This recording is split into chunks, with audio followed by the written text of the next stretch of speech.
الموت لأمريكا الموت لإسرائيل. Yankin gabas ta tsakiya da ke zama tamkar zuciyar duniya na ci gaba da fuskantar yaƙe-yaƙe, musamman a baya-bayan nan da Houthi ta harba makamai masu linzami samfurin Baltic zuwa filin jirgin saman Isra'ila. Hare-haren martani ne kan yakin da Isra'ilar ta shafe sama da shekara guda tana yi a zirin Gaza na Falasɗinu. Sai dai bayan hare-haren Firaminista Benjamin Netanyahu ya yi zazzafar martani inda ya ce, הבוקר החות'ים שיגרו טיל קרקע מתימן לשטחנו.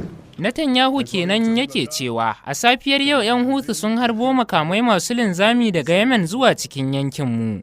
Ya kamata a yanzu su san cewa muna biyan farashi mai nauyi akan duk wani yunkuri na cutar da mu. Duk wanda ya kawo mana hari ba zai kubuta daga gare mu ba. Ƙungiyar Houthi ta Yemen ta yi wa filin jirgin sama na Ben Gurion da ke kusa da Tel Aviv ruwan makamai masu linzami. Isra'ila ta ce makaman ba su yi ɓarna ta wuce misali ba, tana mai cewa ta kakkaɓo da dama daga cikinsu. Sai dai Houthi ta yi kirarin cewa makaman nasu sun yi nasarar fadawa filin jirgi da tashar wutar lantarki, kamar yadda kakakin dakarun kungiyar ta Yemen Yahaya Sariya ya bayyana. نفذت القوة الصاروخية في القوات المسلحة اليمنية عمليتين عسكريتين. Ya ce dakarunmu na Yemen sun kai wasu hare-haren soji na musamman guda biyu. Na farko kan filin tashi da saukar jiragen sama na Ben Gurion mallakar makiya Isra'ila a yankin Yaffa da ke mamaye da Falasɗinu.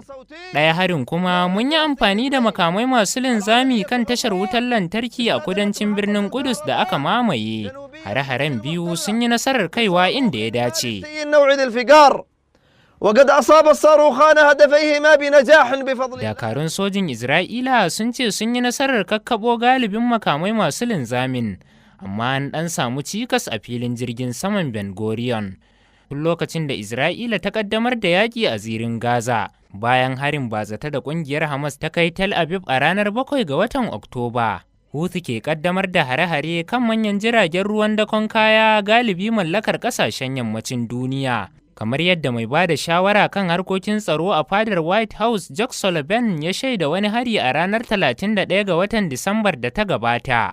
This past weekend saw 4 attacks against 3 separate commercial vessels. Ya ce a ƙarshen makon da ya gabata an kai hari sau 4 kan jiragen ruwa daban-daban, guda 3 na kasuwanci da ke kan hanyar su ta wucewa a kudancin Bahar Maliya. Jirage 3 na da alaƙa da ƙasashe 14 daban-daban.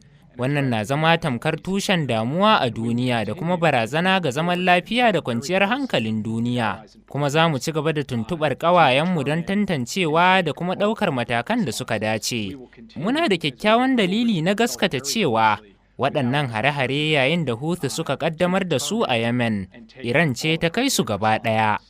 We have every reason to believe that these attacks, while they were launched by the Houthis in Yemen, were fully enabled by Iran. Yusra Ridwan.